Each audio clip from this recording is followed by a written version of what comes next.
pour peut-être si dans l'audience, il y a des gens qui Bien veulent peut-être sûr. creuser le truc avec toi. Ça pourrait être des partenaires, je veux dire des partenaires financiers. C'est vrai que le projet, il y a besoin d'injecter du capital dedans. Après ça, comment on établit et détermine cette relation, ça peut être à voir ensemble, que ce soit du prêt privé ou que ce soit de l'actionnariat direct. Moi, c'est vrai que maintenant, là où j'en suis, j'ai accès à du capital et donc si c'est pour faire rentrer d'autres gens, il f idéalement Faut qu'ils être apportent stratégique. autre chose. Il faut être stratégique, il faut qu'ils puissent apporter autre chose. Ouais, l'idéal maintenant, ce serait un co-développeur ou une entreprise de construction qui est capable de rentrer dans le projet, qui a déjà une équipe en place et qui peut avec qui on peut collaborer pour, amener le projet à terme. Super. Pour ça, on te contacte comment? Une adresse mail sur LinkedIn? Sur LinkedIn, ça peut être sur Instagram, ça peut être, mon courriel que je serais content de te donner, qu'on puisse mettre dans les Bien notes. sûr. Tu peux le dire là, on va aussi le mettre en description. OK. Moi, mon courriel, c'est Axel, Axel, à commercial, Real Estate Effect, donc REALESTATE, E2FECT.ca, realestateeffect.ca. Super. On va mettre encore tout ça en description. Mmh. On va aller sur les questions de fin là, mais j'aimerais que tu me dises avant, qu'est-ce que tu recommanderais en premier pour quelqu'un qui est en début de carrière d'investissement IMO? Ou alors, je vais poser ma question autrement. Mmh. Qu'est-ce que tu aurais fait quelques années en arrière avec les Ouais, connaissances actuelles que tu as? OK. Condo, petits projets multi, directement du développement. Et je vais encore préciser Mmh. avec un profil d'investisseur que je qualifierais haut de gamme sans dénigrer les personnes, c'est-à-dire, je Bien sais pas, un sûr. consultant TI qui fait du 100, 120 000 par an, qui est calibré pour aller quand même sur des trucs conséquents, quoi. Mmh. C'est une excellente question et en fait, les 2 sont extrêmement combinés. Enfin les 2 questions que tu as posées. Quel conseil je donnerais au début à quelqu'un qui commence? C'est très simple, OK? On va pas conduire un hélicoptère sans passer une licence. On ne va pas faire de la plongée sous-marine sans faire un minimum de formation parce que ça peut être dangereux. La première chose à faire, c'est apprendre et se former. C'est comme tout dans la vie.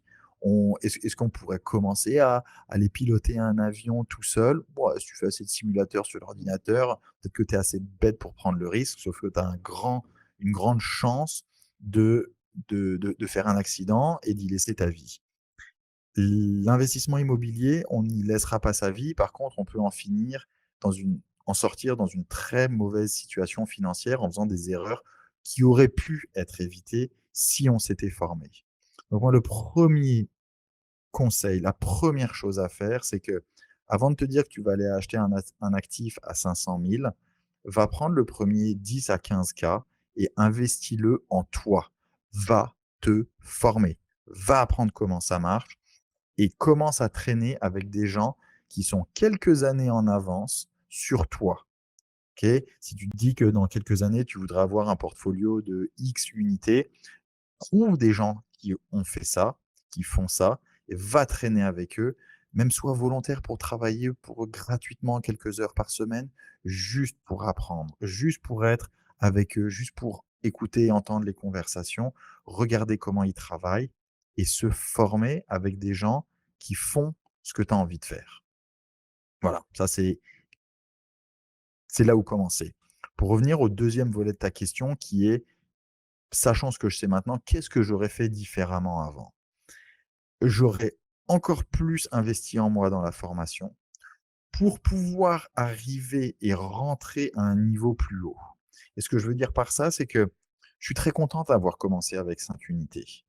Mais avec ce que je sais maintenant, et en fait, c'est souvent le conseil que je donne, c'est forme-toi, puis ta première propriété, achète pas un 5, achète un 15.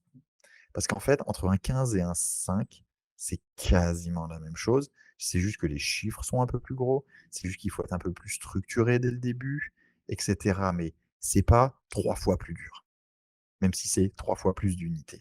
Et donc, forme-toi pour devenir un tout petit peu plus sophistiqué et avoir un peu plus de confiance en ta capacité de le faire, pour que quand tu rentres dans ton premier deal, tu rentres dans un deal qui est plus gros. Qui dit le plus gros, forcément, on parle de rendement, de cash flow qui est beaucoup plus conséquent parce que l'énergie que tu vas mettre en alignant des dizaines de portes de condos en termes de management, c'est pas pareil que un bâtiment avec plusieurs logements à l'intérieur où tu as ton propre concierge, où Mmh. t'as pas à te trimballer plusieurs spots d'admin, tu as un seul truc qui est piloté en one shot. Donc, Exactement et en plus ça alors ça peut être attrayant pour certains et puis ça peut en repousser d'autres, c'est que quand tu as un 5 unités, tu te dis que tu peux tout faire tout seul. Quand tu as un 16, c'est assez gros pour justifier payer, comme tu as dit, un concierge pour, en fait, déléguer une partie du travail. Donc oui, toi, tu vas toujours devoir en faire une partie, mais c'est pas toi qui vas aller balayer dans le couloir et tu as pas envie d'aller balayer dans le couloir.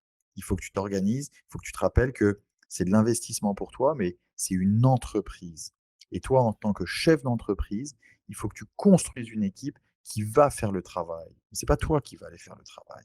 Tu vas t'assurer que le travail est fait. Tu vas t'assurer que la personne qui a fait le travail a été payée. Tu vas t'assurer que la personne fait le travail dans la direction où tu as envie que ton entreprise aille. Donc tu deviens un chef d'entreprise plutôt que de devenir en fait un travailleur. Et c'est là où quelquefois les gens font l'erreur, et je sais que je l'ai fait par le passé aussi, c'est de se dire, de regarder une situation et de se mettre à travailler dedans à fond. Et en fait, je, je me suis pas, oui, j'ai fait de l'investissement, mais je me suis créé un emploi. Et c'est pas ça qu'on a envie de faire. On n'a pas envie de se créer un emploi. On a envie d'être propriétaire d'une entreprise. C'est 2 choses différentes. yes. Tu as beaucoup, dans ta réponse, évoqué le point de formation, se former et encore se former. Euh, Comment est-ce que justement on se forme? Est-ce qu'on va écouter des tonnes d'heures de podcasts comme toi au State ou Il y qu'est-ce a que toi tu différentes recommandes pour manières. se former aujourd'hui? C'est une très écoute, c'est un point intéressant. C'est vrai qu'il y a différentes manières de le faire, mais comme me dit ma partenaire d'affaires Terry, c'est tu payes avec ton temps ou tu payes avec ton argent. Et ce qu'on veut dire par ça, c'est que à la fin, tu vas pouvoir apprendre, mais si tu choisis de payer avec ton temps, tu vas mettre 3 ans pour faire quelque chose que tu aurais pu faire en 1 an. Ou sinon, bah, tu payes avec ton argent et tu achètes une bonne formation qui fait que ça va te permettre de faire en 1 an ce qui t'aurait pris 1 an. Tu vois ce que je veux dire? De toute façon, tu que tu payes en argent ou que tu payes en temps, tu vas devoir payer et comme on dit en anglais là, pay your dues. Maintenant, la vie est courte. On a des situations, moi j'ai 2 jeunes enfants, je mets énormément de priorité à passer du temps avec eux à la maison parce qu'ils ont des âges de 5 et 7 ans qui sont absolument formidables et ce que j'aurais fait avant dans le passé ou après ma journée de travail, après ça de 7 heures à 10 heures le soir, je serais retourné travailler. Maintenant je le fais pas parce que je veux être à la maison et donc je suis prêt à payer en argent alors qu'avant je payais en temps.